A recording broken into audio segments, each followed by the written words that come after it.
Okay, I think we can get started. Hello, everyone. My name is Lena Tanahara, Early Music Vancouver's marketing manager.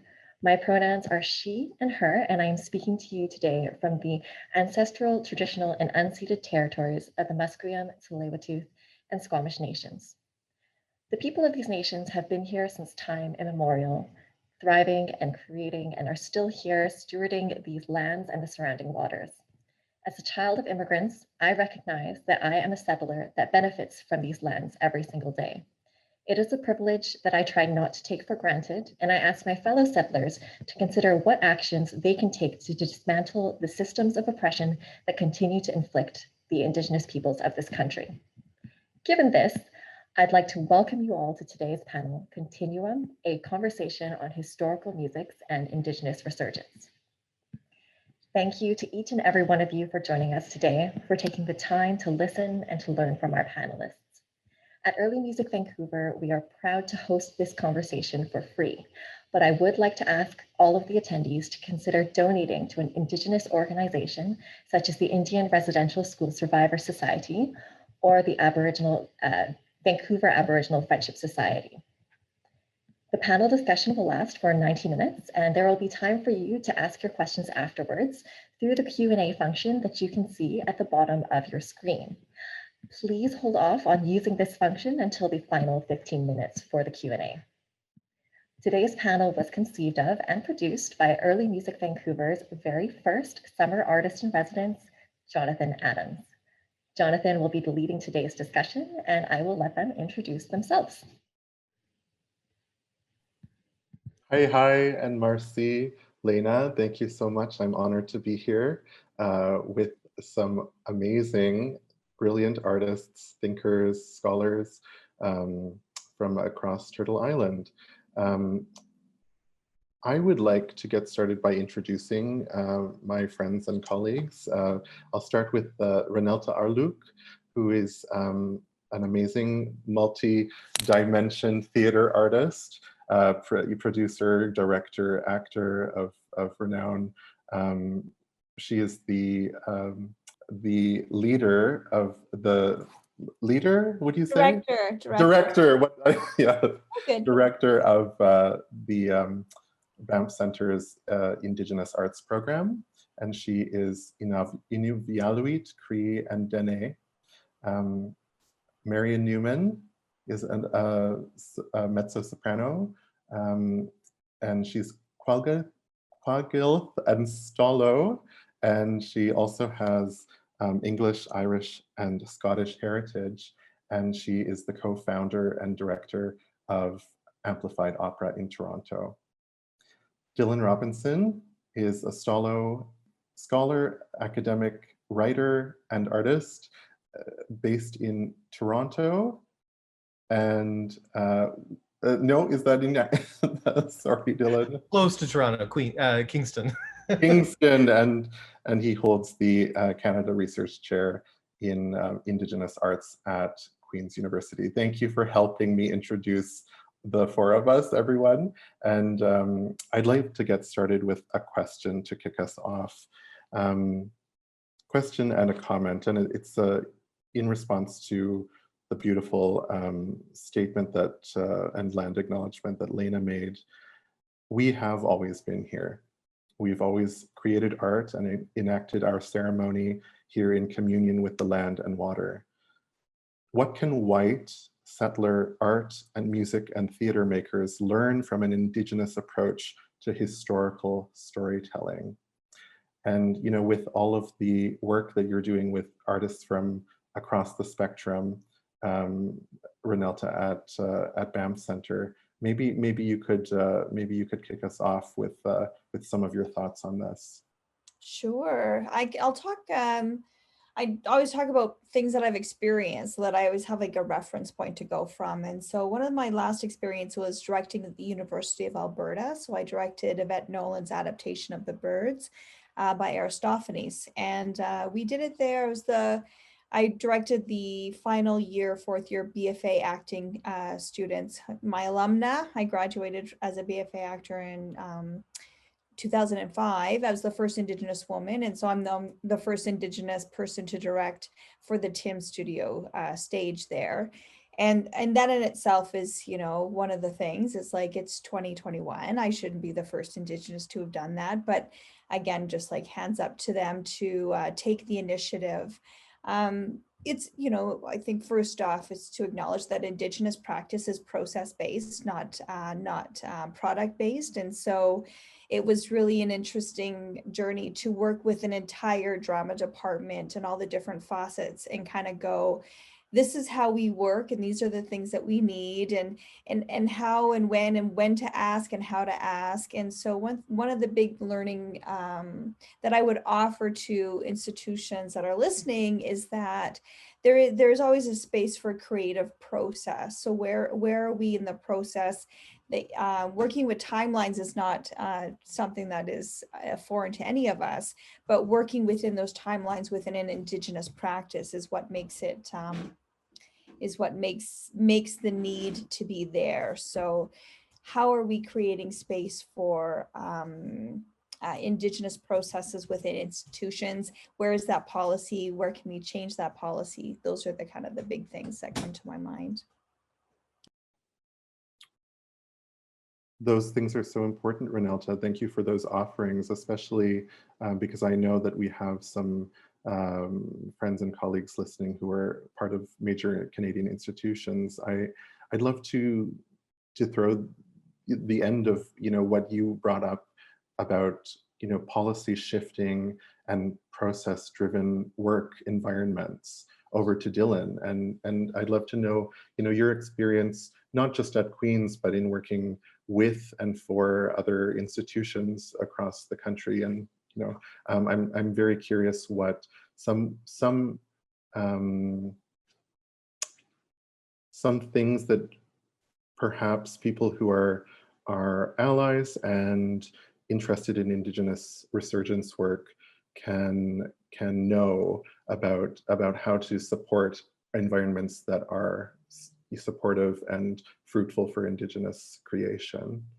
Would you mind talking a little bit about that? Sure, sure.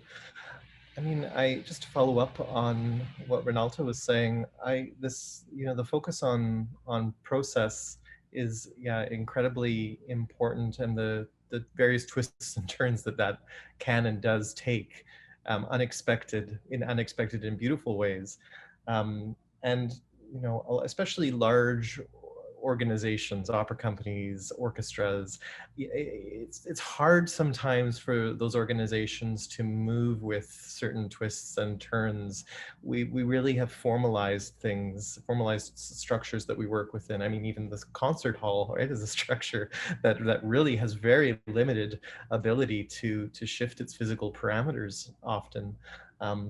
And often we want to be in that space as it is, but in other times we want to change it, right? So having a process and flexibility is incredibly important to allowing the work to develop and move in the ways that it needs to. But I would also say that, you know, the timeline, right? The sort of production timeline that we're all very familiar working within, whether it's in an academic or artistic production format. Even the beginning of that, right? Visiting is not often on a production timeline, but you know, getting sometimes, yeah, sure, introductions that have been introductions, but visiting is much more than just introductions. And so, you know, when we think about the processes that Indigenous processes, and we do it differently, of course, our communities are so great and different across these lands. But there needs to be room for that kind of different starting point and time to move in the ways that needs to happen. That doesn't necessarily mean that we don't at certain points fix things within a timeline, but that it shouldn't all be so predetermined. And I think that's a really big challenge for a lot of the larger organizations, certainly less so for smaller organizations sometimes. But I think one of the best things an arts organization can do is not start off by saying, we need an X, right? Or we need a Y, right? But instead with an invitation that says, we are interested in starting a conversation with you about a potential something. would you like to have some time to talk about that? And then move from the direction that is taken up, so that it can be Indigenous centered, so that we can lead in the directions that it needs to be, rather than continually trying to fit ourselves into a model that might not allow what we want to do to grow to its fullest extent. That's so beautifully said, Dylan. Thank you. I want to pass it over to Marion, because I'm curious, as a young organization and a fairly still compact organization, Amplified Opera is doing such amazing work liaising with some of these bigger organizations to try and offer ways in which Indigenous stories can be told and incorporated into the regular programming of these big arts organizations. Would you talk a little bit about the kind of dialogues that you're having?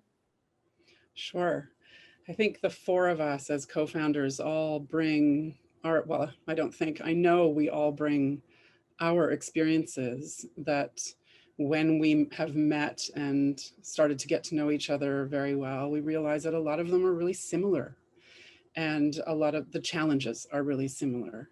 And some of the reasons why we think we've been hired in the past, to add a little color to the palette, is really similar. And that we've had to build our own egos in realizing that we actually do belong there, for other reasons as well, like because we are excellent artists and we are well prepared, and we bring our unique personalities and well, whole selves to the work. And so in building Amplified Opera, we've been trying to create a space where we put the artists first. And that is because we know that that hasn't been the case in larger companies, for us or for our colleagues. And in doing that, in building that process, in figuring out how we relate that is what we are able to share with larger companies. And we realize that we're small and we're agile and we are still building. So we have the opportunity to build what we desire, whereas all of these other companies are operating on in the same ways that they have been for a lot of years. And they have a lot of moving parts. And Amplified Opera is, we're disruptors in residence with the Canadian Opera Company. And that is a huge company with a lot of moving parts, a lot of bodies, a lot of really wonderful people who work in their own departments and don't necessarily really meet each other very often, especially this past year, which is when we've been doing these talks with different companies. And the same goes for smaller companies in different ways. But I guess it's about building trust so that we feel like we can actually share with them what our true experience has been. And that's about sharing what they have done well, but also sharing where mistakes have been made and what kind of effect that has had on each of us, and what kind of effect we've seen it have on our colleagues. And for me personally, it's really nice to reach this space where we can talk about that before we're in the middle of a gig and things are not going well. And because I've had this experience of like getting to a boiling point where it's like, uh-oh, I can't go on like this, or I'm too worried about my colleagues. I need to stop the process and we need to have a conversation. And that always involves, let's sit in a circle where we are equals. Let's each have an opportunity to share where we're at, what we're afraid of, what our hopes are, what we love about what's happening, and what we think could be solutions. And when one person at a time is speaking, when you're speaking, everyone's listening to you. And when other people are listening, the whole room is hearing them. And that in itself, that Indigenous way of problem solving is something that teaches people about the importance of being heard and the importance of hearing what other people's perspectives are. Because, you weren't going to learn anything about us just reading a book or Googling as much as you are if you actually have a conversation. And conversations are so important. And I am very much about making sure that my colleagues can be heard I've reached a point where I obviously, you can tell now, have no problem speaking my mind, but I want that for my colleagues as well, because I know that they have excellent ideas and that they can share so much more if they feel confident and feel that they can trust that their words will be kept in the space and will be honored by the people who are listening. Thank you so much, Marion.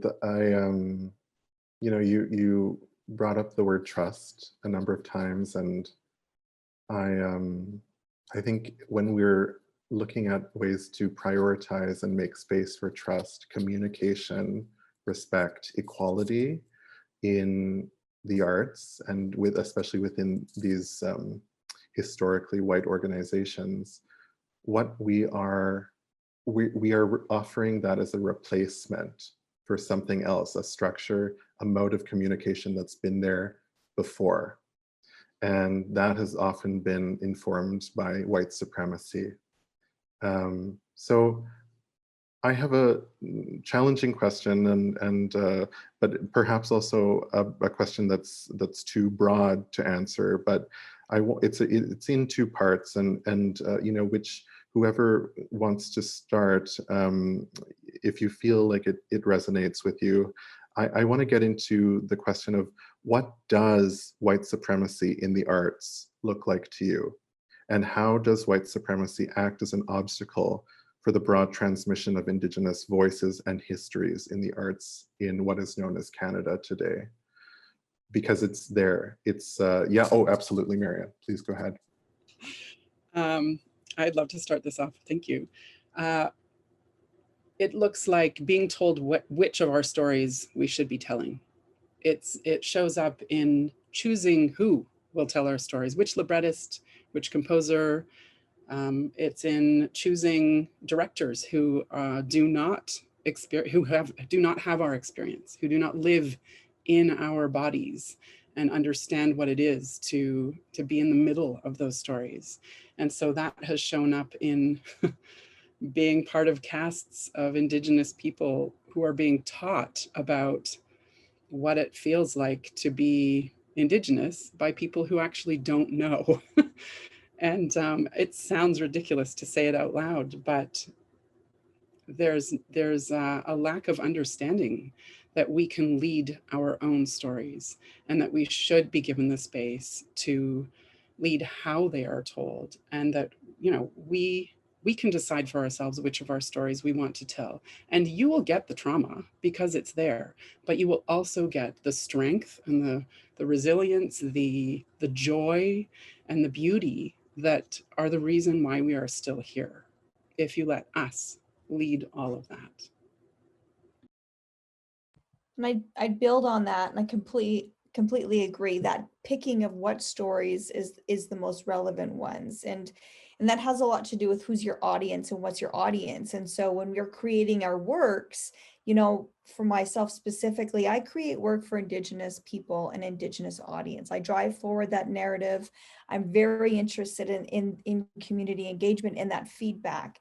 When the work that I create is, I know a lot of the work that I do create is seen by non-Indigenous audience members, and I'm okay with that, but I just don't have the energy or their creative desire to explain the work that I create. And so when you join the world, you join the world of the cosmic world that I created, or that we created as a collective or an ensemble that is based in Indigenous centering and not decentering it for teaching. The teaching is through experience and deep listening rather than this is what these all mean for you. So I think that that's part of that white supremacy, is that we're going into creative spaces that are not Indigenous led, that are asking for white centric perspective. And I'm just like, I'm sorry, that's just not the work that I'm going to do for you. And it's not who I am. The other thing that I would offer is the meritocracy. And so that we're judged on the merits that they decide of what that merit is. And so when we start working with non-Indigenous institutions and organizations, all of a sudden we're elevated to this place. When for myself, the great humbling and gentleness that I was taught is that, you know, you're connected to community, you're connected to family. And, you know, when you purposely don't, we all have aunties that just take the air out of anything that you offer. So, you know, it's that great humbleness that's approached. It's like for every praise that I get, I usually get a good ribbon from my mom or my grandma or my cousins, especially cousins. So there's that nice humbleness that I really go into spaces with. And so not buying into that meritocracy that comes your way, but that's something that is put upon us. Like that's the awards, that's the, you know, the things that come after your name, like those, they're very well earned and they're very well deserved. And not to say that it has to be one or the other, but that accountability and that meritocracy, that Indigenous meritocracy, is not usually connected specifically to what that is. So I just want to acknowledge that. I'll pick up on that a little bit and say one of the challenges I think is that, you know, from a very early age, for those of us that are involved in music or theater, that white supremacy is present, right? Those forms of learning. And so, you know, there are a whole bunch of skills that we learn that we pick up when we're in a music program, for example, like ear training, like, you know, analyzing a musical score. All of these things are really wonderful and important tools, but they're treated as the only tools, unfortunately, a lot of the time. And so, and we come to sort of understand them as sometimes the only tools. So, you know, it's really heartbreaking sometimes, you know, to think about and I include myself in this, the way in which we might come out of a music program sacrificing some of our own tools that we have as Indigenous people, and not realize that we've sacrificed those maybe, or pushed them to the side, for the sake of the sort of the way that that other tools are elevated, right? And that elevation, I think, is part of white supremacy. Not even just elevation, but kind of exclusivity a lot of the time.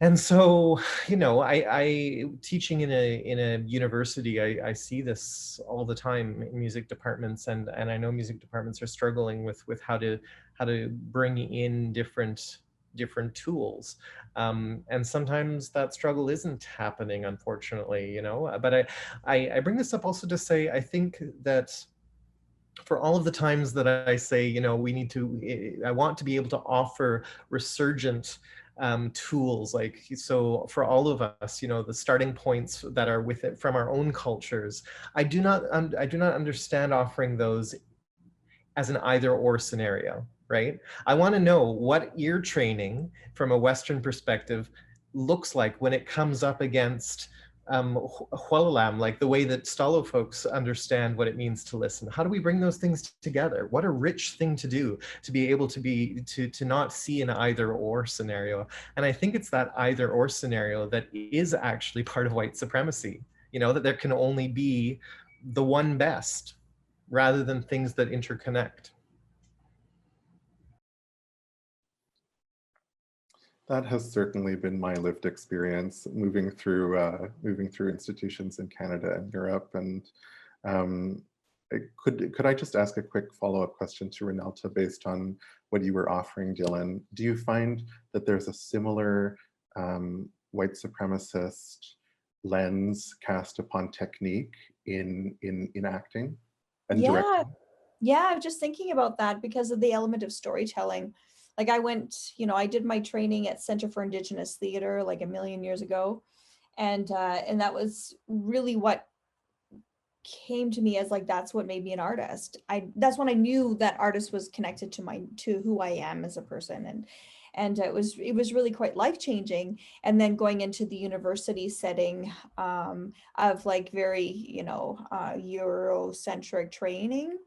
And, you know, being the first Indigenous woman, so pretty much one of the first people of color, there was a lot of challenges in that. And storytelling is something that I've always done, and I really deeply believe in it. And I remember in my second year of theater school that they're like, you're just doing so much storytelling. I'm like, but I'm a storyteller. So that's why I'm doing it. And I guess one good piece of advice that I received, because I started really fighting against it and I started going, maybe this isn't going to work for me. And someone had said, you know, you don't have to lose the storytelling. we're giving you other tools so that you could utilize how to become a storyteller, which is what was your intention of joining this program, which it was, truthfully. And it was a great reminder, and I really thank that. And so, you know, allyship is important, and allyship isn't new, but it was so small. It was such, like, it was a fingernail to a hand of allyship. And now it seemed to be a little bit better, but just a reminder of that. And so I just want to, and I was older, I was 25 when I went into that program. So I think about how challenging it must be for younger students coming into a program that haven't yet found their own selves, and then being told that this is how you do it, and then feeling disconnected and having to undo it, I think is would be like, that's where I feel a little like pain for that. I was grateful that I did it later in life when I'd already lived a bit and was like, I'm going to challenge that. Whereas I know younger students don't necessarily have that awareness yet. Oh, sorry, Marion, yes, go ahead. If I may jump in just briefly, I totally value the things that I learned going through a conservatory upbringing, and then my bachelor's and master's in classical music, because it gave me so many tools. But the thing that I wanted to shed the fastest was competitiveness, and that we only will get there on top of our colleagues. And that actually is not the case. When you're really working, you have to work together, and it doesn't matter what size your role is, you're needed. And when I have a lead role, I need everybody else there, because it's really lonely on stage, and especially if you're not hearing everyone else's parts. So to learn to work as a community is the thing that I think is really important to bring into what is already being offered in terms of tools.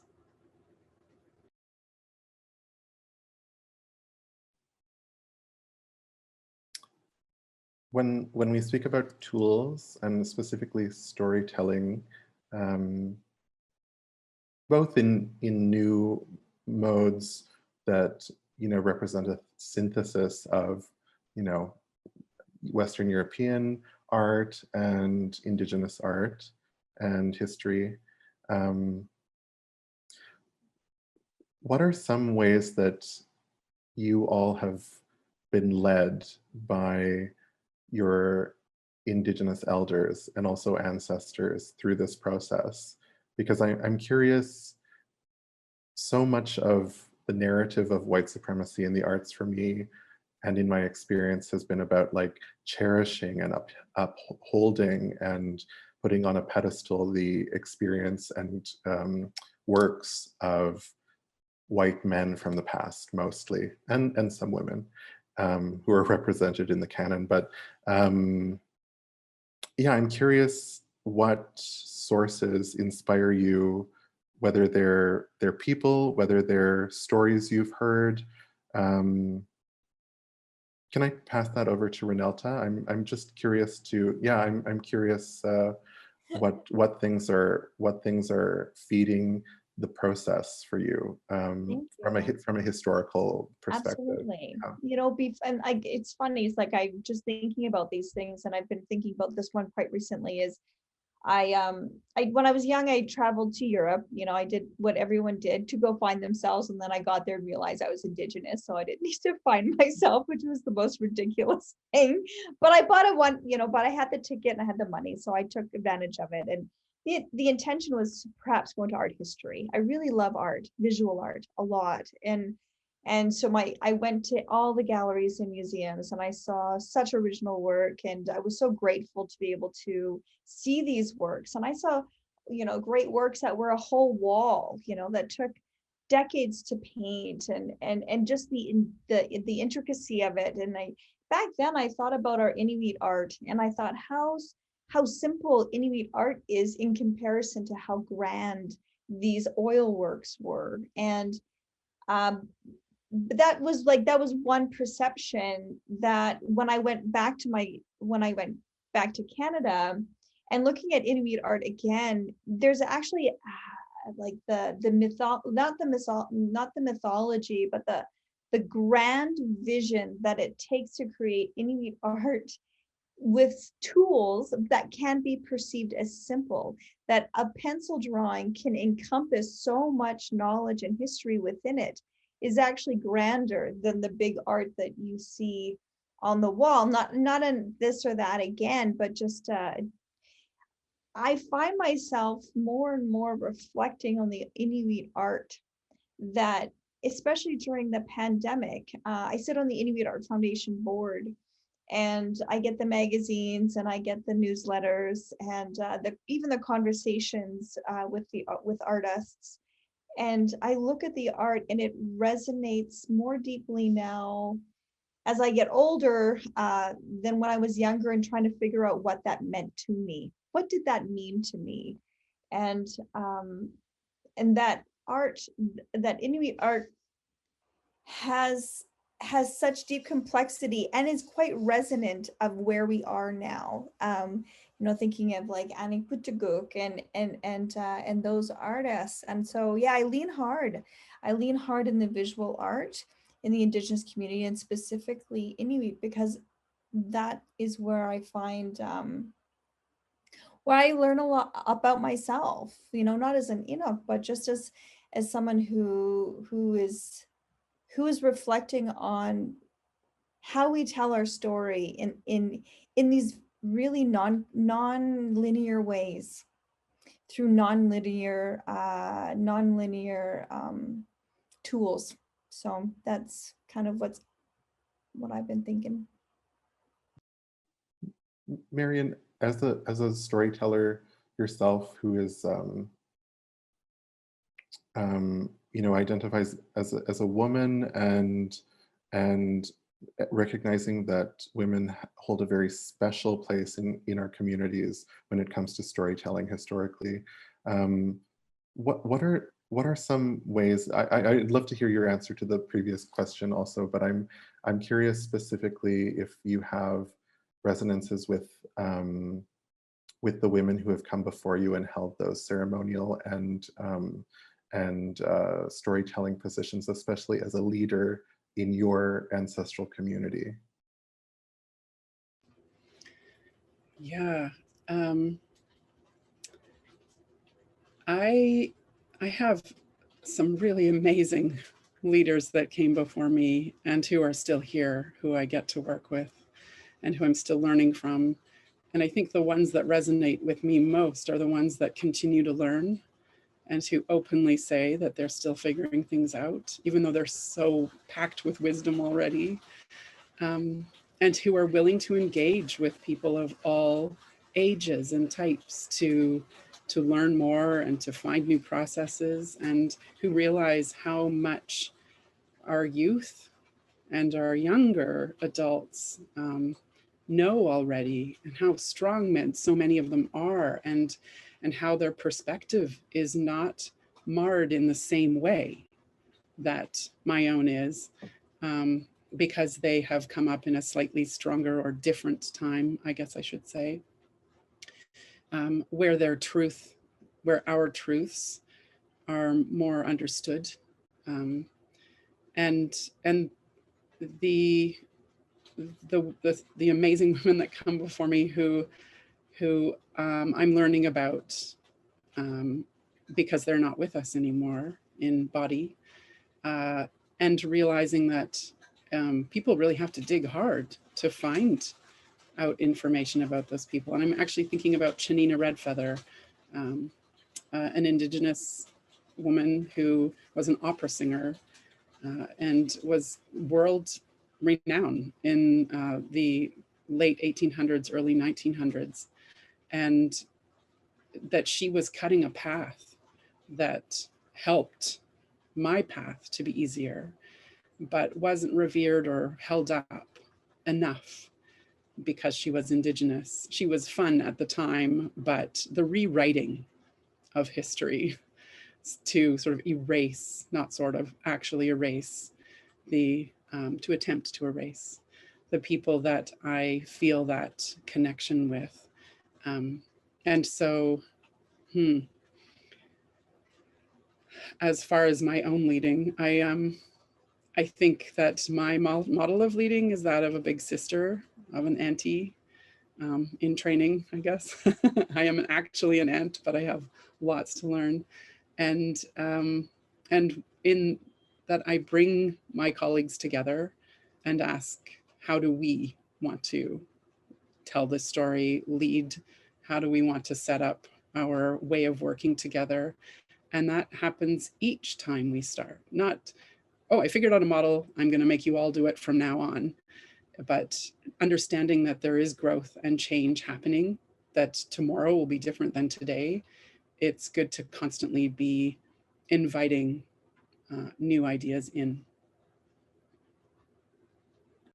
I just want to hold some space right now for both you and Marion and Reneltta, because in my life and my practice, you're both big sister, auntie vibes, and it's so appreciated and so much a part of my process and understanding, coming to understand slowly and through beautiful and tough and really sometimes emotional conversations and work that me as a young two-spirit person, I can tell the stories that I have within me, and that my two-spirit ancestors have maintained and stewarded. So thank you.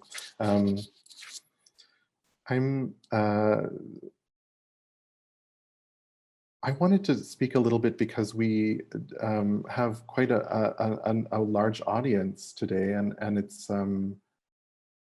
it may be helpful to define some terminology that's commonly used these days. And I'd love to pass this over to Dylan. And it's again quite a broad question, but it's something that I feel strongly we have to define in today's climate. Especially with the actions of the current government of Canada. What does resurgence, Indigenous resurgence versus reconciliation mean to you? Just a small little question. Yeah, yeah. I'm glad you added to me at the end of that. To you. I mean, it's always to me when I'm speaking, but right. Yeah, really, really important terms. I have to say, I'm having a very tough time these days with the word reconciliation. I think I've been having it for a while. With the recent so-called news of Tecumlips, the graves there, and I say so-called news, or news in scare quotes, because we had 5 years of a Truth and Reconciliation Commission, and I went to almost all of the national events across Canada and some of the community events during that time. As part of some research. I mean, I was there as a community member, but I was also there as a researcher. And this is not news. This is not news for us, those of us gathered, the four of us here, and our families. But it's also not news in terms of the work that survivors and intergenerational survivors did during those 5 years. This is all held within their testimonies, and so it's been hard. It's been hard for me in a number of ways, to be brought back to this point where it's considered, like, oh my goodness, we just found out this thing, and so that's one reason. Reconciliation is a difficult word for me, but the other is because I think. I'm trying to put this in a way that makes it very, maybe I shouldn't. I'll just be my regular blunt self and say, we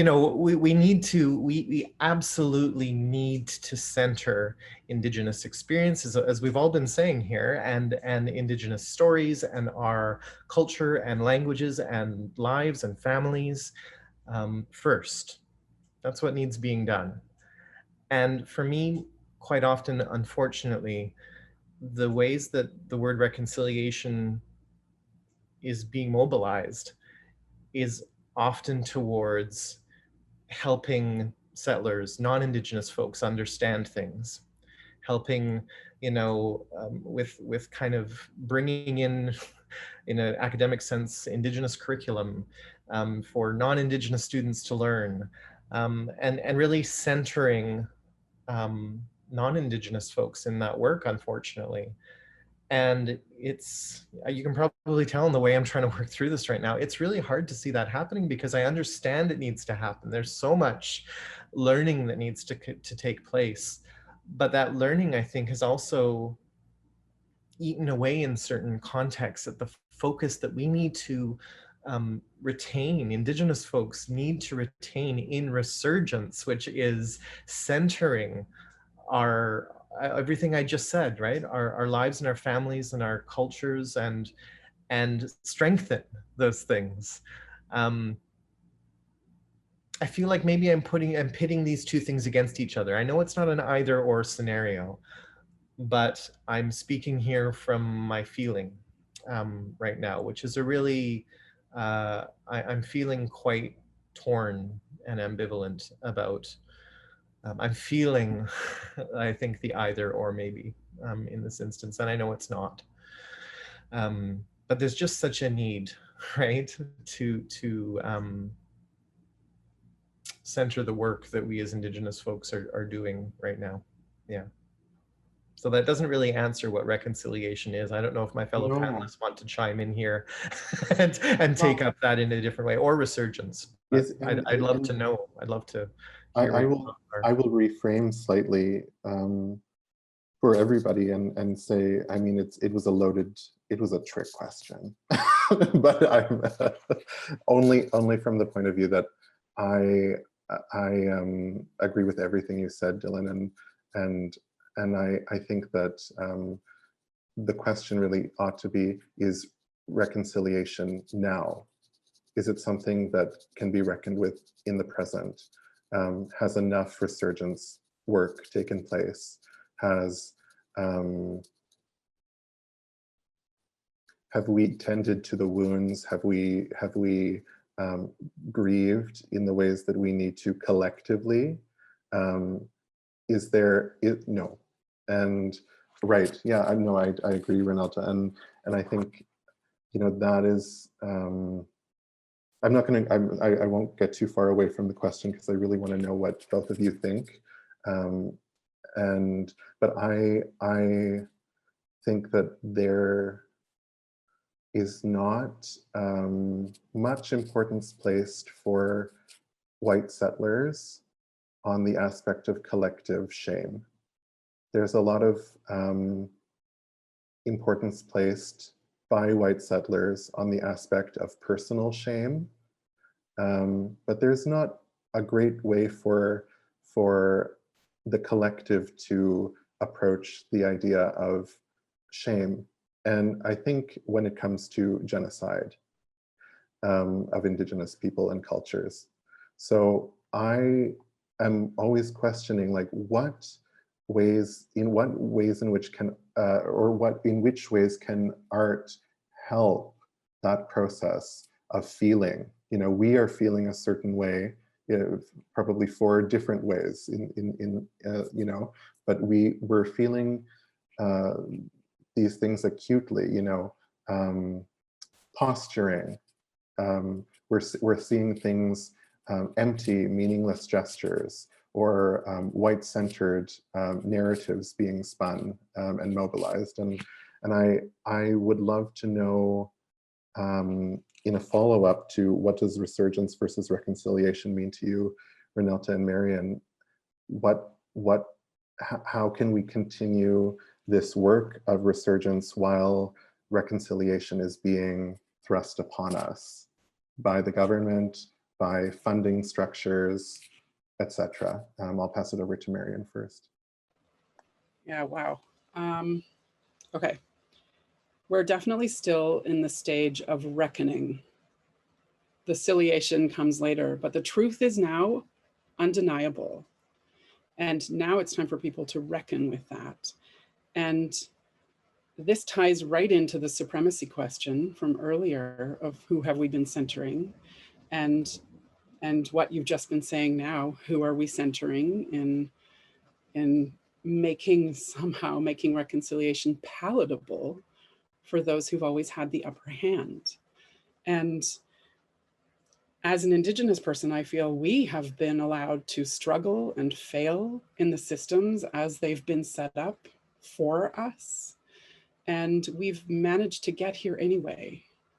And what if we just let everyone, by letting our ideas in and our ways in, and not explaining them and making them easy or teaching them even, just doing them, can we get to a point where everyone is in that soup together, where maybe the people who've had it kind of easy do a little more of the struggling and failing, and maybe those of us who have grown up in Indigenous ways and with some of that knowing are able to step into it more fully, without thinking that we need to spend a lot of time making it okay for others, fixing it for others, or explaining it for others. I often think about how much would we be able to accomplish if we didn't have to have these conversations, if I wasn't constantly in a state of trying to figure out what to do next so that we can all move together. But rather, like, so many of my non-Indigenous artist friends are embarking on learning a new instrument, or learning new operas so that they're ready to go when things open up again. And here I have been having these really difficult conversations all year and going like, when was the last time I sang? And what's still on my repertoire list that I'm actually able to physically do, because I haven't been able to focus on art. And so what if I just stopped doing all of that and was like, I'm just going to do what I want, and I'm going to do it my way, and I'm going to show up and be strong in my stance of what I've done to prepare and what that means to me. And I'm going to choose the jobs that I feel will feed me or further me. I mean, it sounds ridiculous because it is, and I know that that's not actually what I'm going to do. But I think that those who don't live in this constant state of doing many jobs at once could spend some time just being a little more okay with going, I don't really know what's happening, so I'm going to listen for a while. And I'm going to do a little more reading, and I'm going to take that course that everyone's been taking and learn how to be more empathetic and to understand that Indigenous ways of learning are about listening, watching, trying, failing, trying again, and encouraging, rather than marking, putting down, showing what's wrong, in a judgy kind of way, but allowing someone the time they need to process and to learn and to step into it and to make it their own.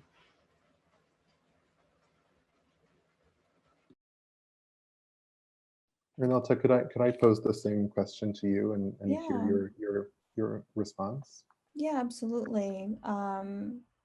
This has probably been part of the conversation that I'm really valuing, the listening, the deep listening. So thank you to Dylan and Marion for your deep sharing, because it's, this is when we need to talk to each other and hear from each other and how we can best support each other. When we think about the reckoning, the reconciliation, the resurgence, the big feelings that I carry is capacity. We have such deep capacity as Indigenous people. We have the capacity to know our own history, to know other nations' own history, to know Canada's history, to know global history. And it surprises me, and doesn't surprise me even now as I get older, is that the knowledge of histories that I carry are not what is known in this country.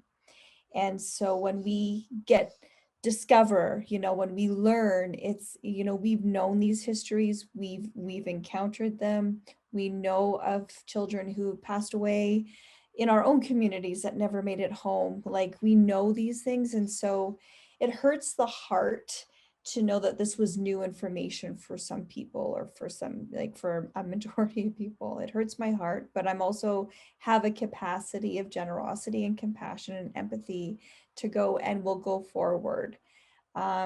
So what's challenging is that a capacity is often on us because we have such great shoulders. And so and that the reconciliation cannot be done without us, yet most of the work lies not with us. And so that's where I find like the most challenging, because there's just this need, like Marion was mentioned, to get it right, to not fail, to always know. And when you're going into reconciliation, going, I need to get this right, there's actually, that's a fear stopper. Like that's that inability to move forward comes from a place of fear and anxiety that's proven. And so if that capacity of understanding of like, we need to do this right, just take that away, because you're not going to do it right. And I say that over and over so that we can find a place where we can have a conversation and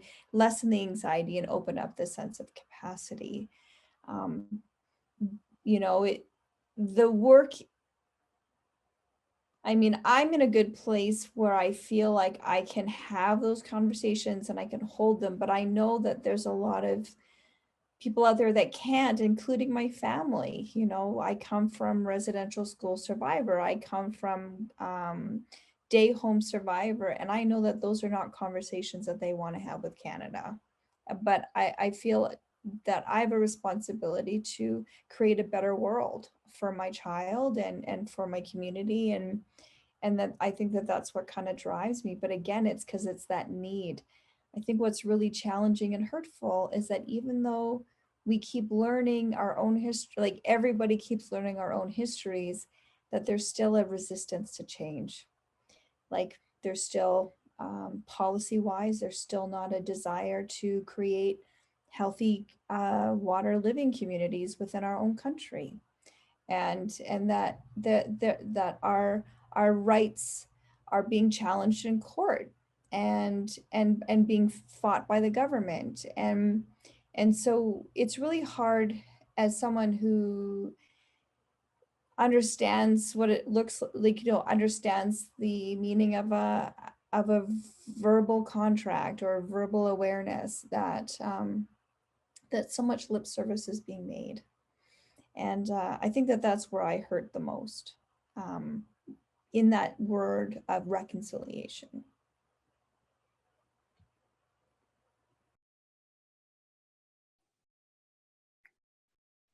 Thank you so much. We've been talking about resurgence and reconciliation in a very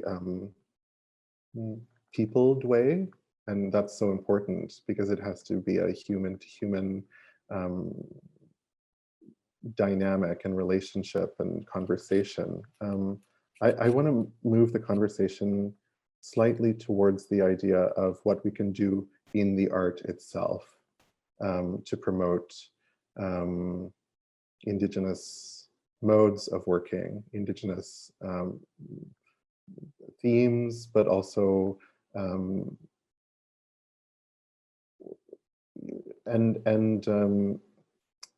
taking into account the fact that, you know, when we look at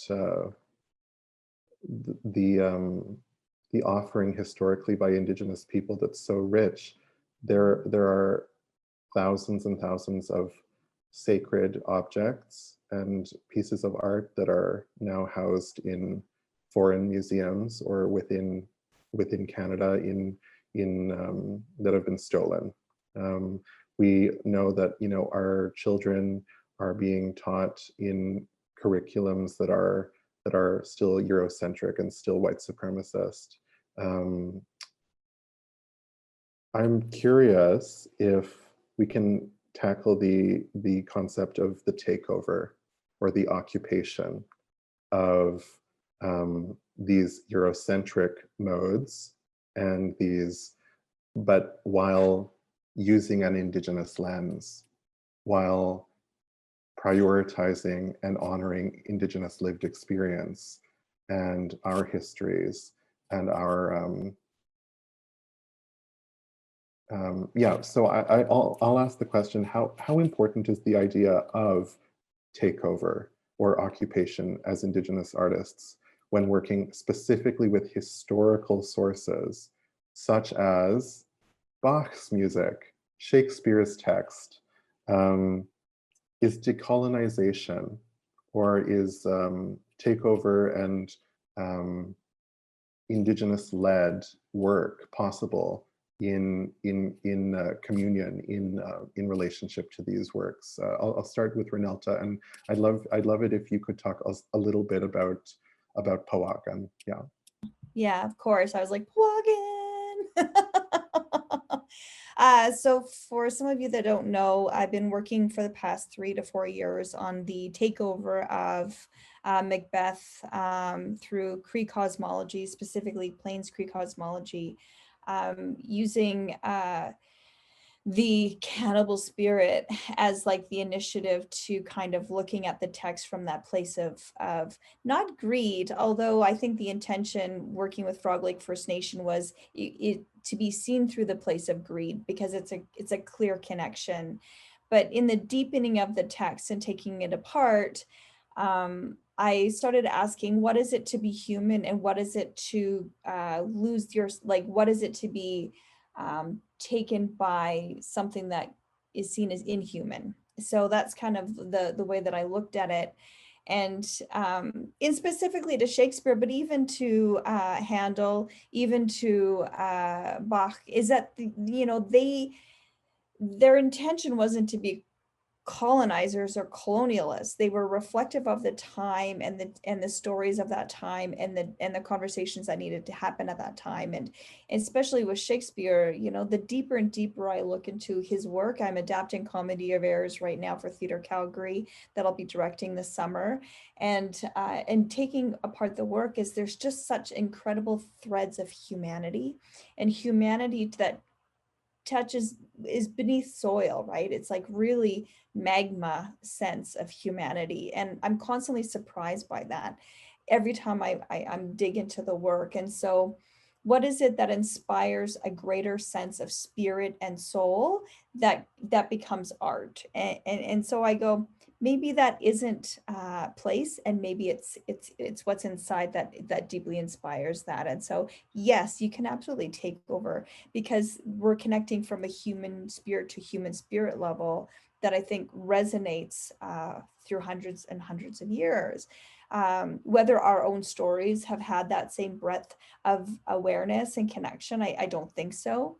But what that allows is, it allows us to open up the nut and kind of look at our own cosmology within that. And there's always the ones like, why can't we just tell our own stories?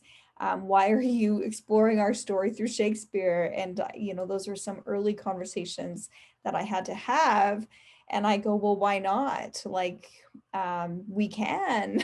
We're totally allowed to. So why not? And this is that really this or that conversation. And I'm really in this anti-siloing type of world right now. I'm not interested in siloing our stories, and I'm not interested in siloing our who we are as people. So that's kind of where I go in that takeover world, is why not? And we can. Jonathon, can I follow up on Yes, please, what Dylan. Reneltta Yeah, shared? thank you. I think this is so important in terms of training, as I was speaking to earlier within formalized training, Western institutions, conservatories, and universities, that siloing is a fact, right? It's so everywhere within institutions. And I think one of the things that I've been saying in these kind of conversations with music schools lately is exactly what Reneltta's saying. Why not? Why not? Why shouldn't we? And I also have these conversations with Marion. Why shouldn't we bring together the Western art music that we love, whatever that thing is, whatever that piece is, with a Stalo worldview or more, or like Stalo Cree, or let's put together, I don't know, the wildest kind of pairing that might not seem like there's synergy to begin with, just to say, what happens? What happens when we imagine a relationship between these things, when we give ourselves space to think through things that are dissimilar? And I think it puts a test to this lie of mutual exclusion.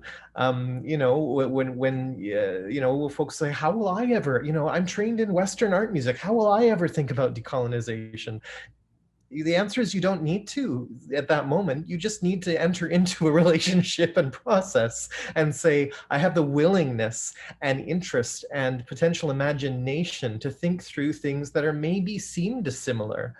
But I've often been framing this through my own interests, through saying, like, how many indigenous guys like Donatoni and like Italian modernist music, right? But I think about those things together because they are both, my cultural background and language and my musical interests, as dissimilar as they might see, have a mutual relationship and are so and allow me to think expansively about the world.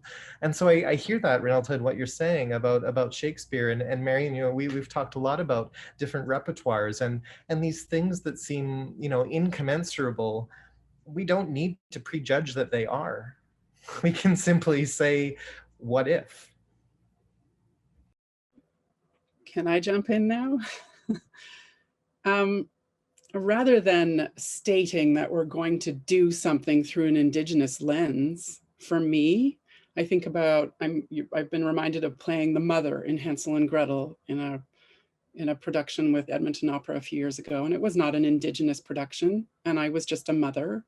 And I processed that character and why she was so mean to her kids through my lens, my Marion lens, and what I have grown up as, and why I think women are fried because motherhood is hard and not having enough money is hard and a drunk husband is hard. I mean, it's just being human.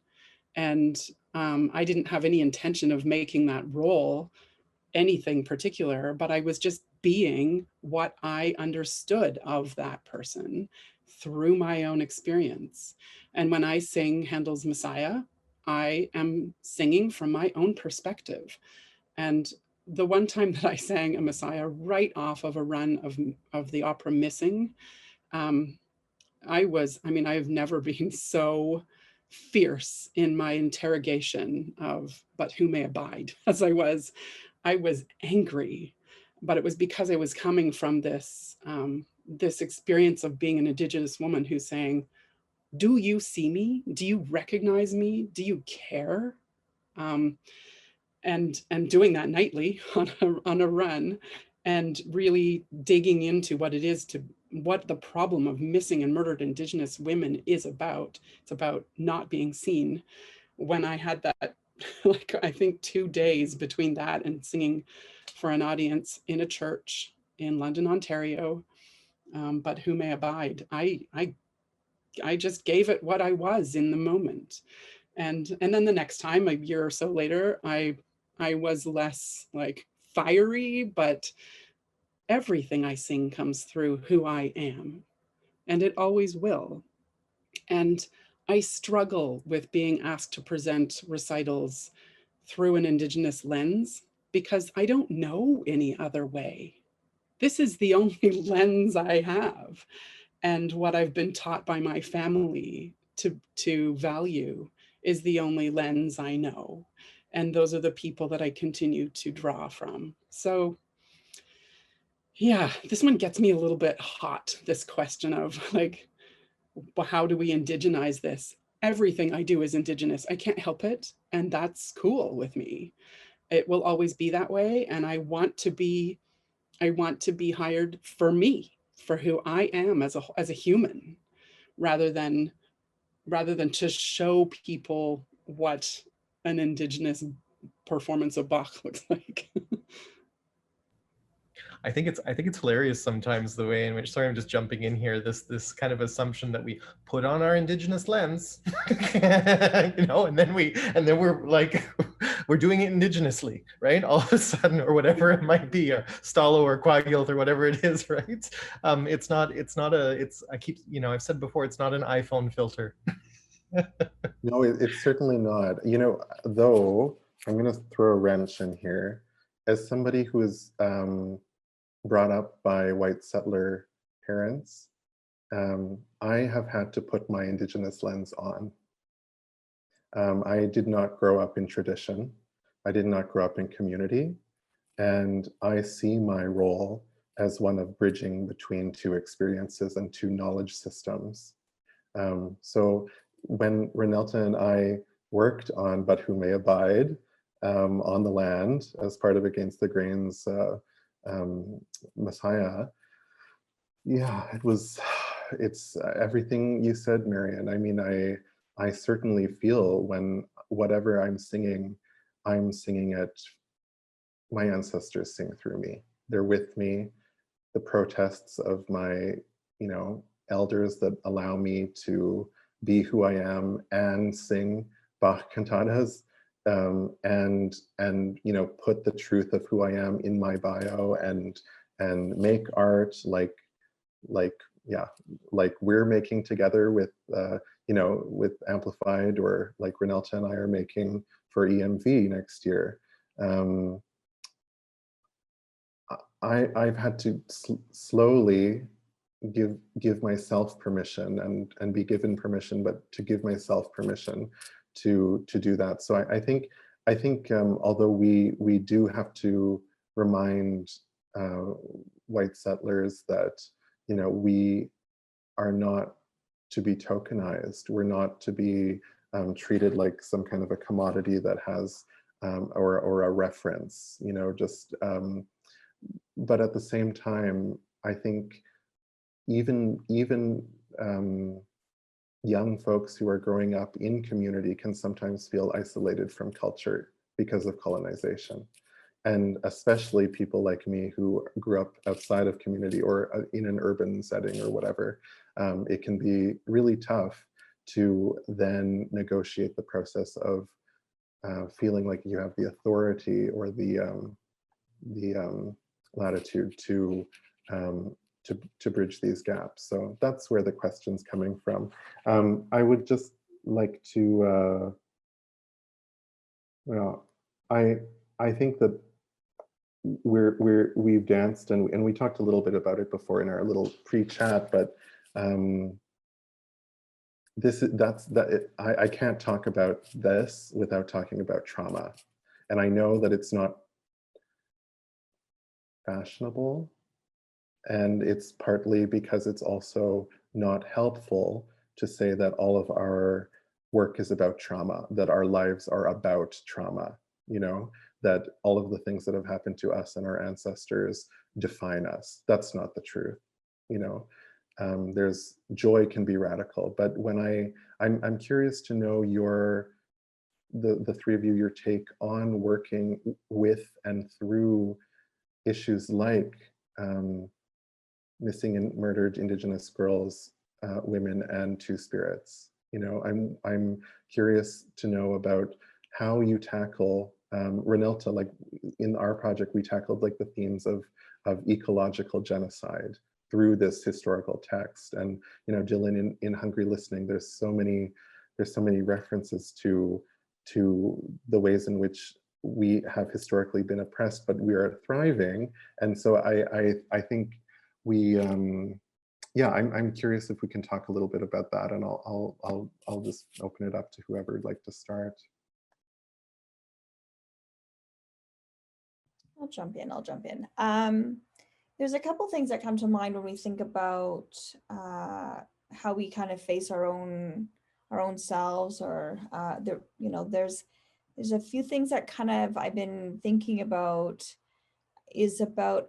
and I think it is because of disconnection to community and connection to community, and how we approach our work and how we define our work as Indigenous practice. I think that that's really important. What you brought up, Marion, is that, I said this a couple days ago somewhere.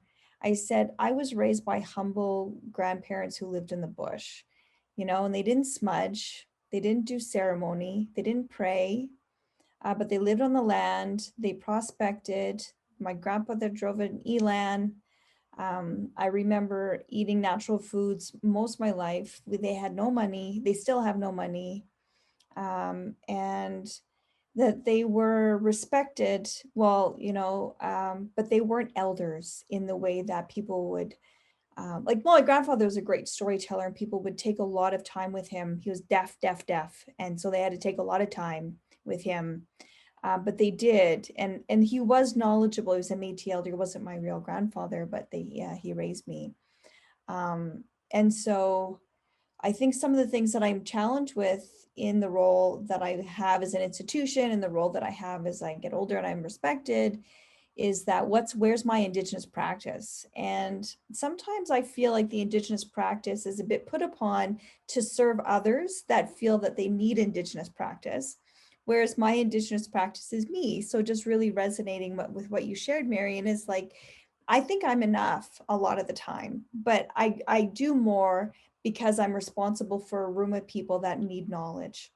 And so I make the space that is needed to be able to create that sense of this is an Indigenous practice, or there's a responsibility here.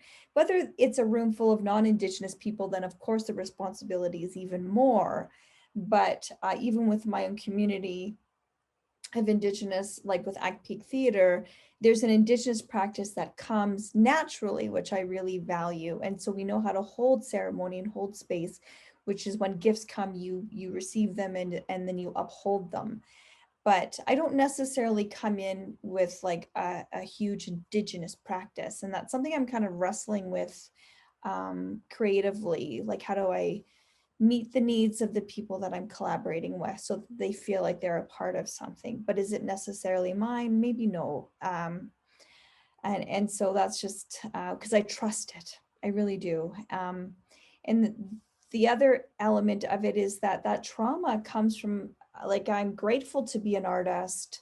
I grew up with a lot of anger because of so much trauma in my life, coming from all the trauma around me, huge addiction, displacement, fatherless daughter, all of these things. And so how do I grow from that? And if I didn't find my voice through the arts, I don't think I'd be here.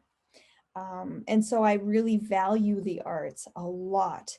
And then when it came to me sharing my story, when my first play was called Tumit, which is tracks in Inuktitut, and that was about breaking generational cycles and having the ability to work that story, have support to guide that story, to trust that story was coming out, and then to perform it.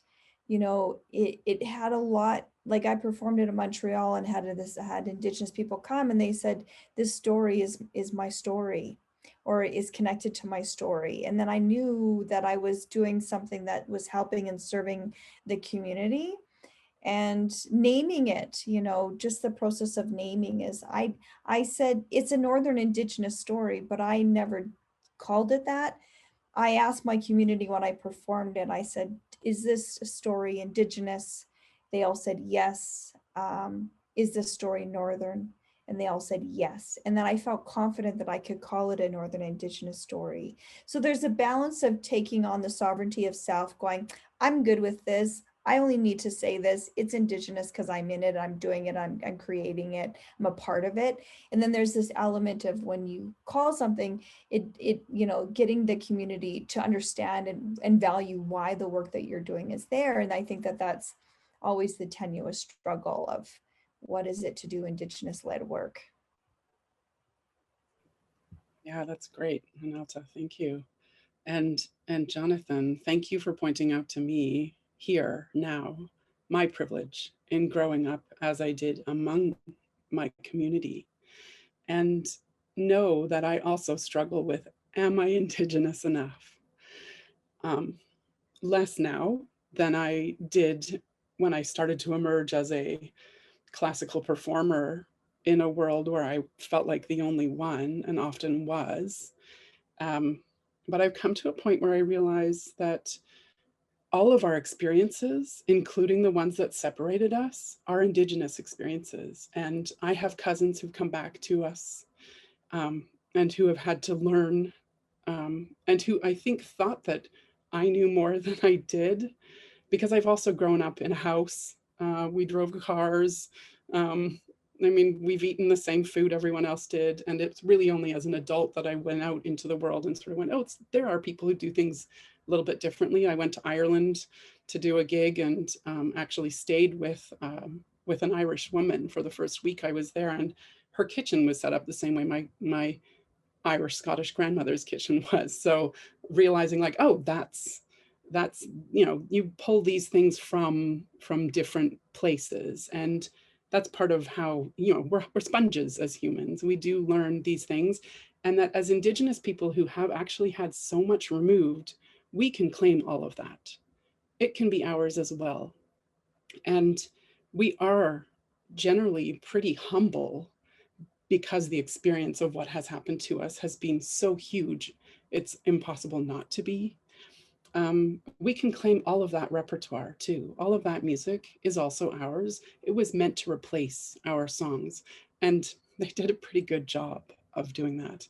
And so I also don't necessarily think of those songs as belonging to someone else. They're mine too. And I have a right to perform them. I think that's important for me to say.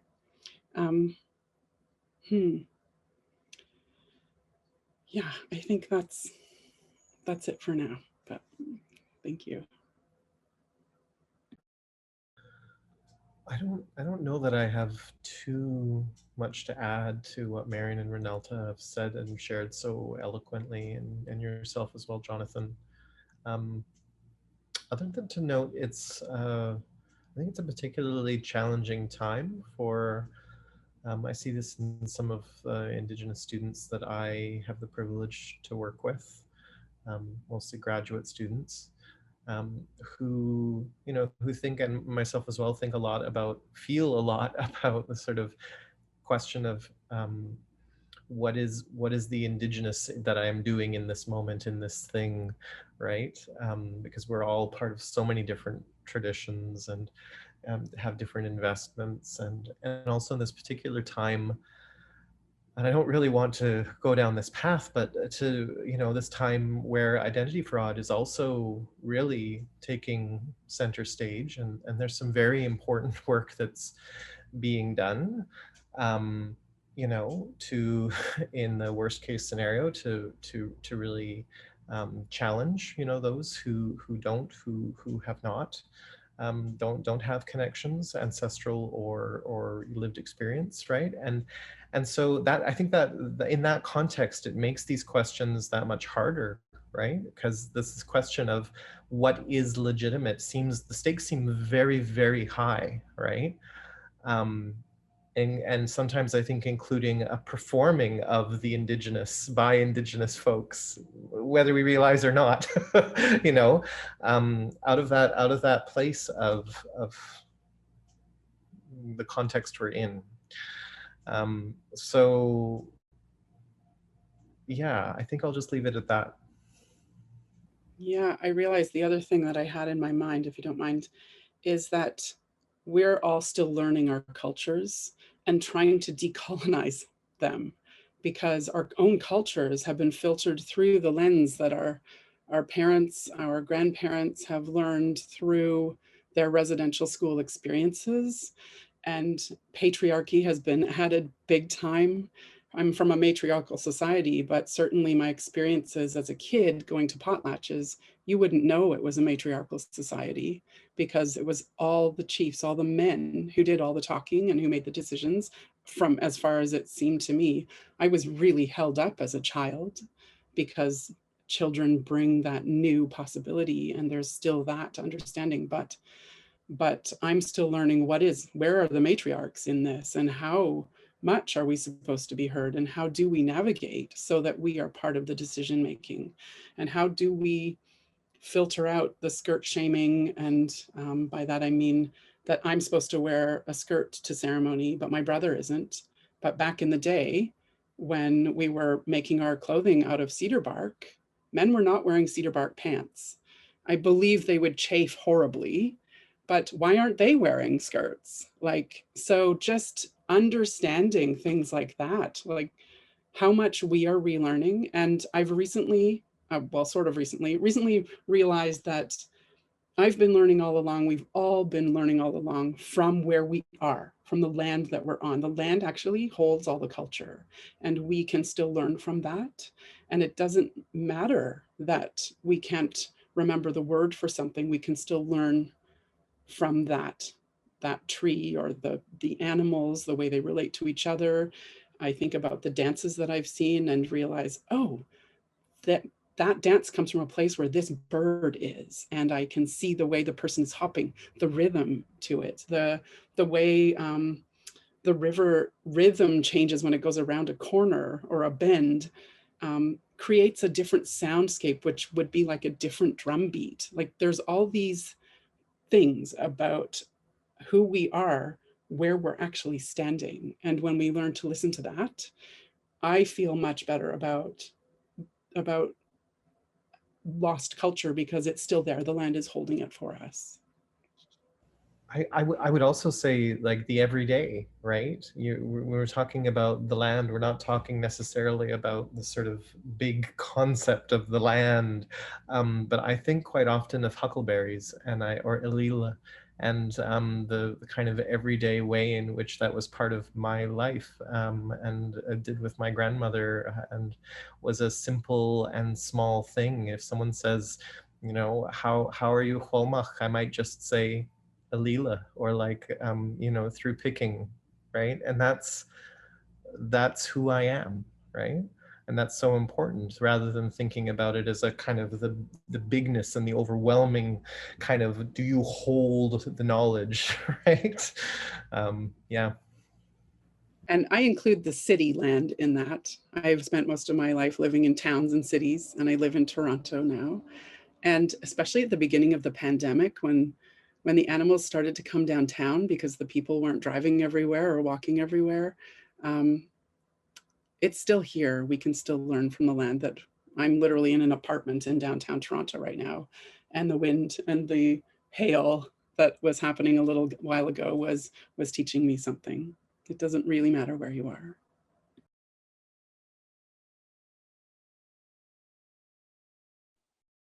I just want to acknowledge that it is also Pride Month this month. And just to pick up from what you were saying, Marion, where are the matriarchs, and how are we treating our matriarchs? How are we in community? What examples of respect, honoring, what examples of lateral violence are prevalent still in community, and what conversations need to be had around misogyny, transmisogyny, homophobia, transphobia. So I want to remind Indigenous listeners, because this conversation is for Indigenous listeners, and as well as settlers, that those conversations in community are really important, and in order to create a safe and fruitful space for art, and for art that reflects the fullness, the totality, the history, or the herstory of our experience, it's really it's important that we have those. In closing, I mean, I think we have just a couple of minutes left before we open up to questions.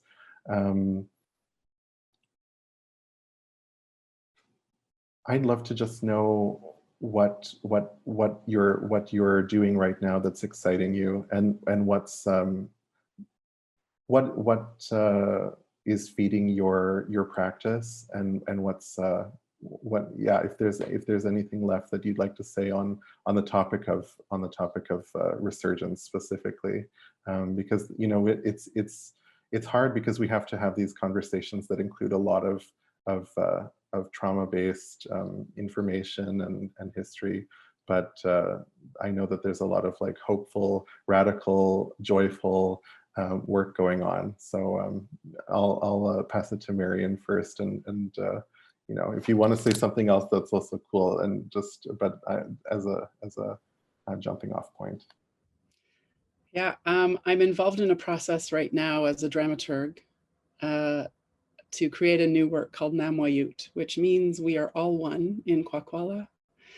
And not just, saying, librettists, go do your thing, composers, here's the libretto, go do your thing, and bringing everybody, including performers, into the circle to work on all of that together and to help us all understand how we're all librettists, we're all composers, we all have something to offer. And the ones who have studied those and who are experts at those things will take the material and do what they will with it, but with all of our consent. And it is so nice to be involved in a process that is, that we can make as we go, and that I feel like is based on old ways, not just here, but in Europe as well. It used to be a much more collaborative effort there when they were more tied to community than it has become. And yesterday, and sorry, that would be Saturday and Sunday, I spent several hours each day in the park in a circle. We were gathered there together by Jeremy Dutcher, a group of singers who made sounds and helped build harmonies and try things out that Jeremy's been thinking about. And it reminded me of the way we were trying to work using improvisation and just becoming brave and sharing our own little melodies here and there. It's the same kind of way I had started working with Namwayut, but this really confirmed for me how valuable that is as someone who isn't leading it, but is someone who's just invited into the circle as another participant. And oh my gosh, it made me feel, I can't stop smiling. I feel glowy from that experience. And it's not just from being outside in a beautiful space. It's from the connections that were made in that time together with other artists who come from all over, and who all have something so valuable to give us.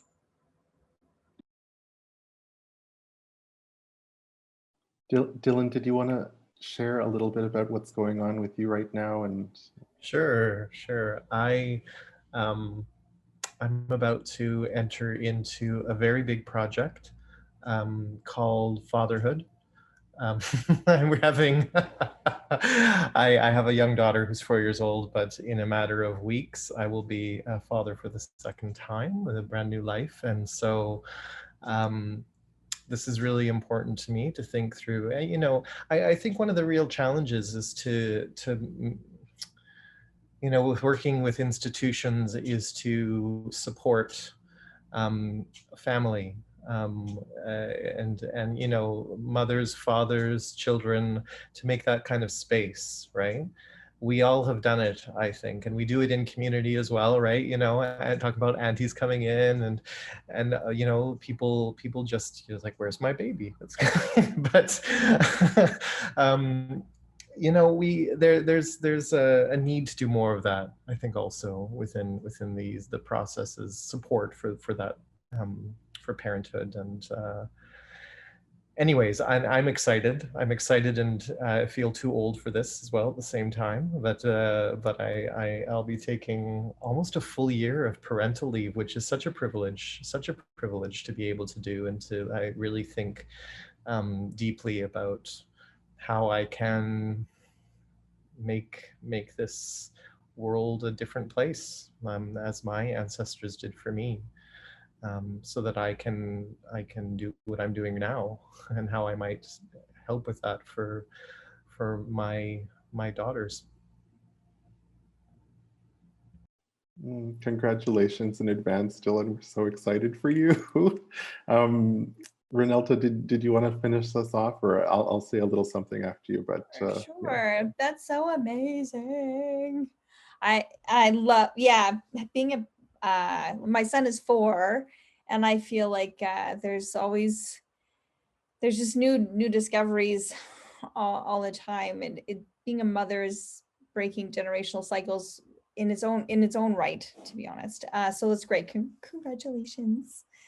I think right now it's little wins. I went through a phase where I was beading a lot and creating work through beads, which was something that just really compelled me and made my mom so happy because she's a traditional sewer. So she's like, oh my girl. So we were like doing FaceTime beading sessions on Sundays, which was really beautiful. And I, but it's little wins. Like I've been keeping a COVID journal, and where I just write daily things of things that I've experienced, because I feel like COVID, we're gonna wake up out of this and not know what we've done, or that we know we did a lot but we don't know how we did it. And so it's been I just document like something I complete every day, so that I know when I look back I did things, whether it was like I finished the entire seasons of The Office. Like I wrote that down as a major success. Like I really committed to 9 seasons of The Office.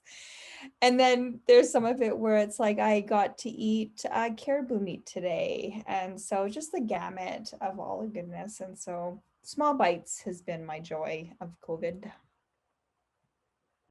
Your beadwork is so amazing, Reneltta. I mean, you have an amazing collection of other bead artists, but your beadwork itself is just so awesome and inspiring. I'm a hobby beader, but yeah. Yeah, I love your beadwork. I have one of your pieces. I'm wearing a little piece.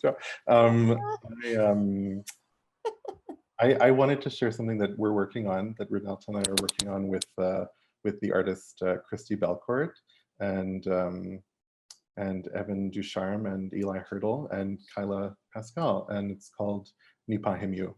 And that's the Plains Cree word that means they cry themselves to sleep. And it's a story that is meant to honor, it's a performance art piece that's meant to honor displaced children. And, you know, in our little collective, we have, you know, the stories of, you know, forced adoption, oh my gosh, I'm sorry, such a large conversation we've just had in many ways, residential schools and foster care. And so it's, you know, it's meant to honor the ways in which we are still here thriving and all we've lived through. So that will be premiering in September, and it'll be shown all across the country. And I'm so excited that we're going on that journey together, Reneltta. Yeah. So I'd like to open it up to questions. We're a little bit later than expected, but I've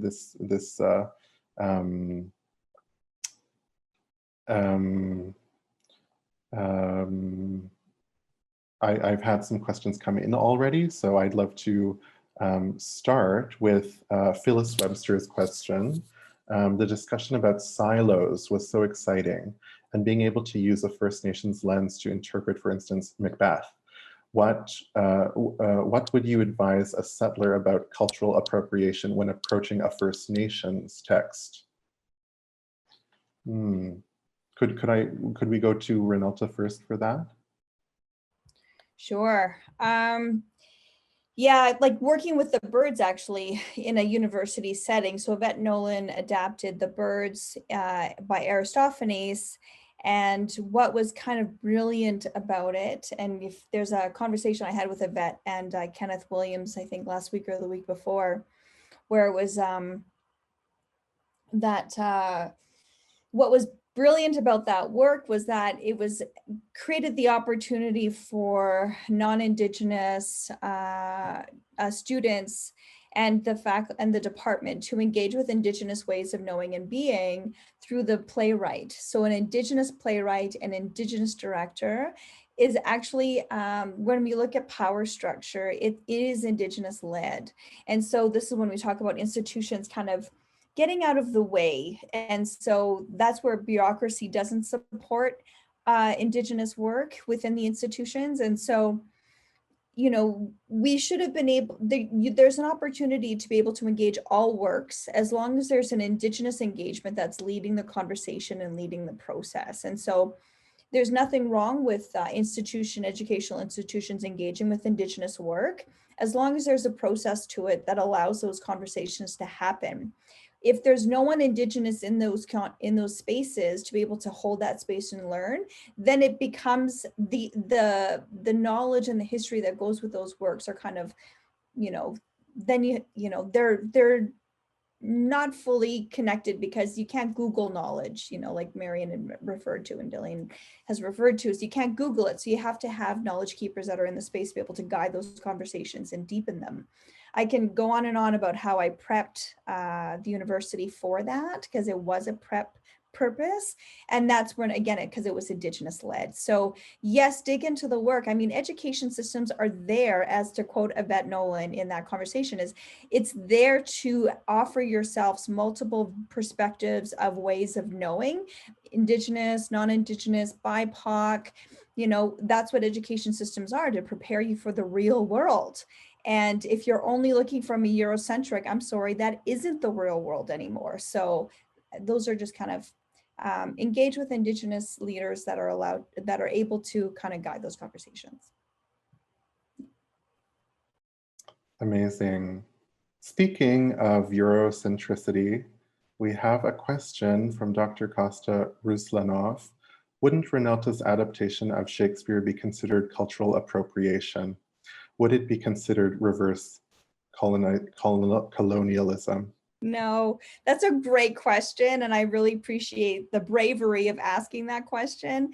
You can't colonize colonizers. It's just not possible. So, you know, and in all reality, Shakespeare wasn't intending to be a colonizer either. And that the story, you know, he also adapted stories from other nations or other cultures, other peoples, other histories.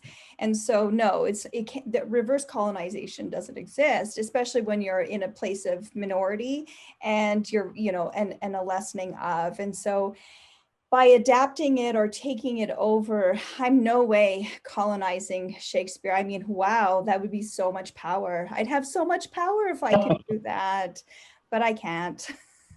Good question. I'd love to pass it over to Dylan for this question from Britt East.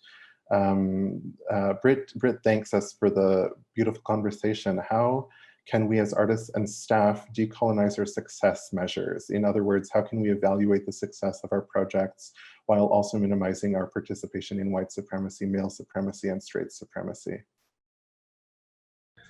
Thanks for that question. I think one of the things starts well before the measurement of success, and that is developing relationships with different communities, because it is those community members that you are developing relationships with that will, you know, also help you decolonize your success measures when you speak with them after the show, right? You need to actually involve whether and across not just audience members, but think about, you know, board members and other artistic practitioners, Indigenous practitioners of across the arts in your local community. I mean, these are the folks who will tell you, how has your work impacted them, or maybe it hasn't, and maybe they have ideas for how it might.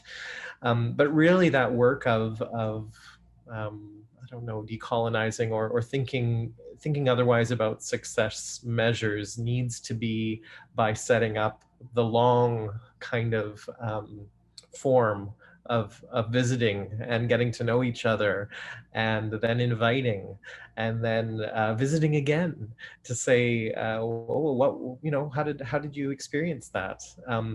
And hopefully not within a sort of, always broad, like, well, let's just usher the community in and then and then take a survey of how they feel. The thinking about the visiting practice as being led through different forms of visiting that Indigenous folks have across these lands, and getting to know that, right, as a different kind of maybe understanding, not a success measure, but a like how things resonated. Yeah, that's what I'd say. Thank you so much, Dylan. We have a question from Marion Wolovic. For Marion specifically, could you speak more about the difference between reckoning and reconciliation? This is a deep, complex concept, and I'd like to understand more.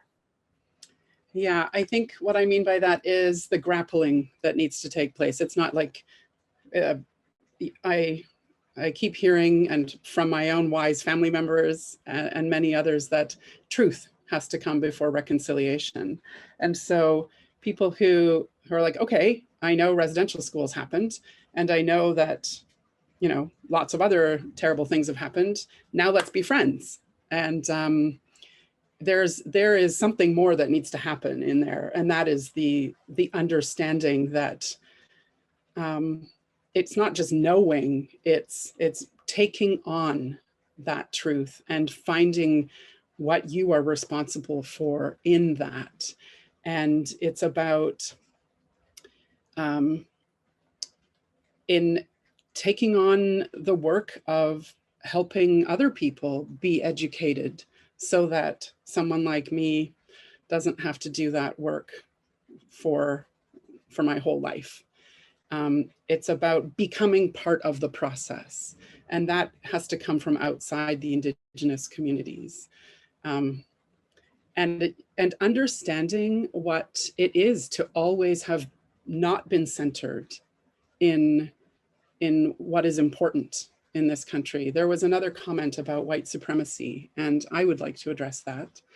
It means that everything has been centered through the lens of white people, and that the measurements of success are through the experience of white people. And I mean, I am half white, but I'm brown enough that people have constantly asked me, where am I from? Or what are you? For my whole life, and expecting me to answer them.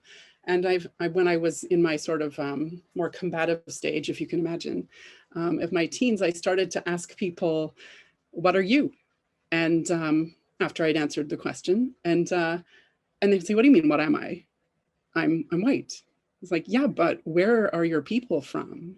And how did you get here? What is your story? And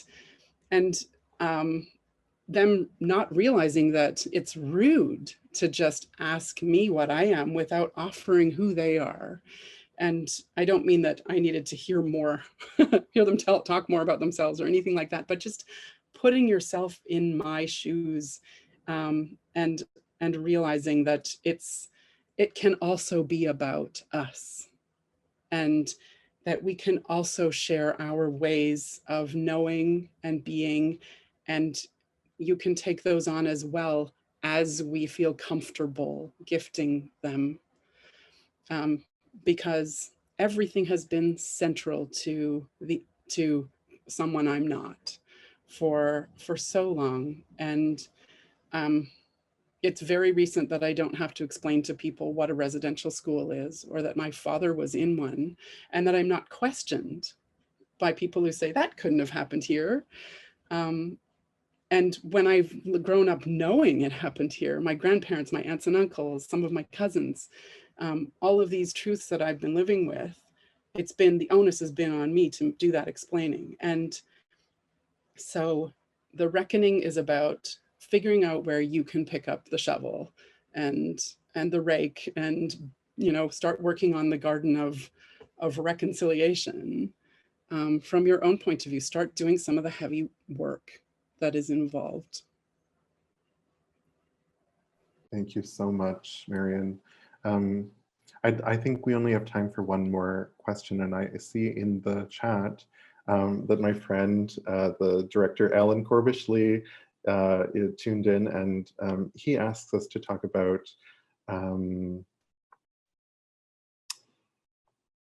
could we speak to mental health as it relates to Indigenous community, as it may relate in part to an oppressive colonial infrastructure, and it does.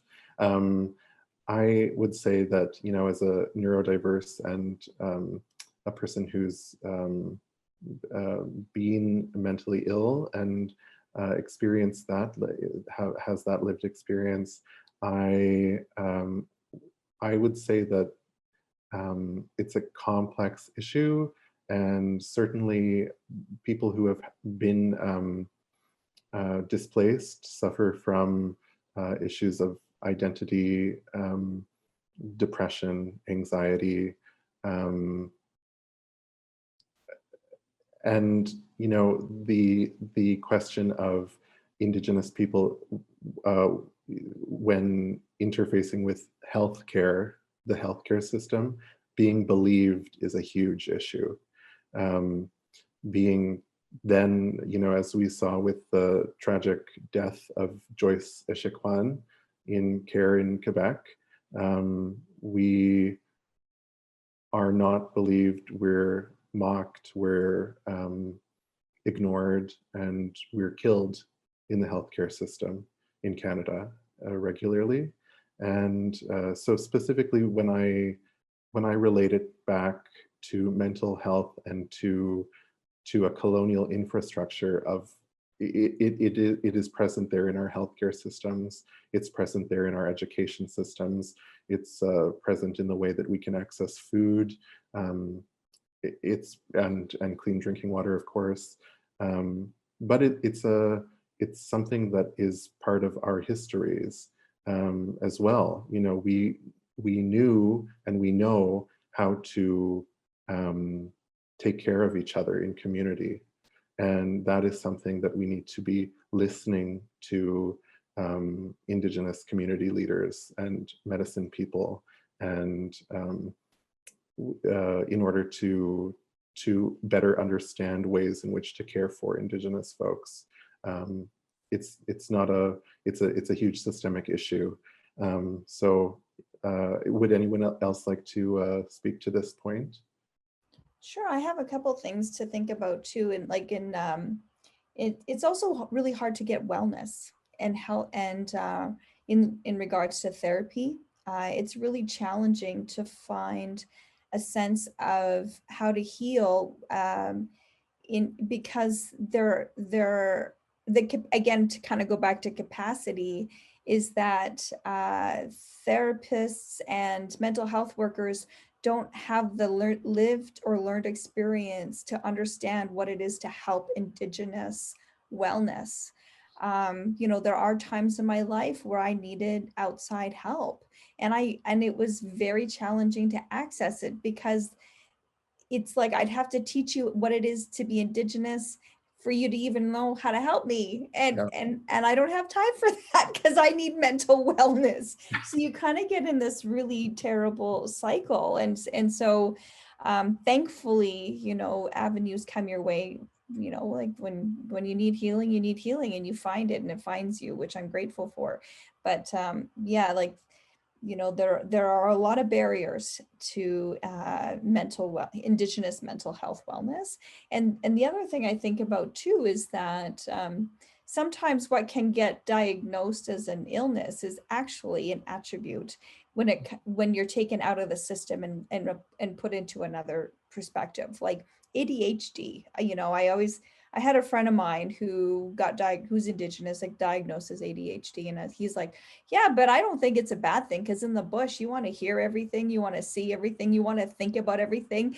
And if you were like just a one-track mind, one focused mind, how am I aware of my surroundings? How am I interacting with that? And so I just want to offer that sometimes mental illness in an urban setting, or again, a Eurocentric setting, can be seen or challenging as kind of fighting against, but in some, bring that into another perspective, then there's benefits to that, and just to offer that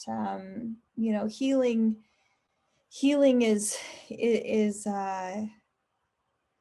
again, I'm just really grateful for the arts in the ways that I've been able to heal through finding voice and understanding and community. And whether it's a community Indigenous or a community of arts, there's such an understanding and awareness of what each other needs. And so that's my little lens on that one. Thank you so much, Reneltta.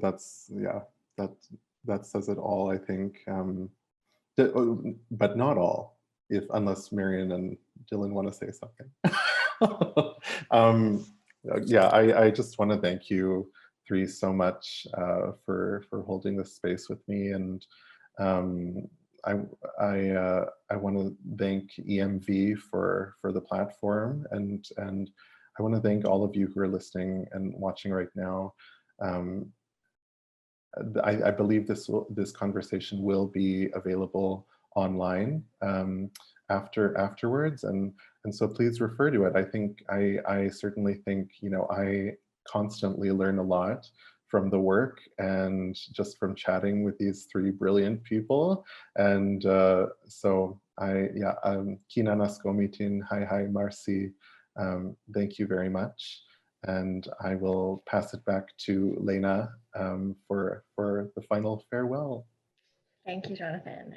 So again, yes, this concludes today's panel discussion. I realize we went a little overboard on time, so I want to just be respectful of everybody's time. I know there are still lots to learn, but on behalf of Early Music Vancouver, thank you everyone for joining us, especially to our panelists, Marion Newman, Dylan Robinson, Reneltta Arluk, for giving us their time, thoughtfulness, and this opportunity to learn. And I want to especially thank Jonathan, our artist in residence, for producing this much needed panel. Before you all go, I'd like to ask you again to consider donating to an Indigenous organization such as the Indian Residential School Survivors Society, or the Vancouver Aboriginal Friendship Society, or the equivalent of whatever is in your area. And thank you again.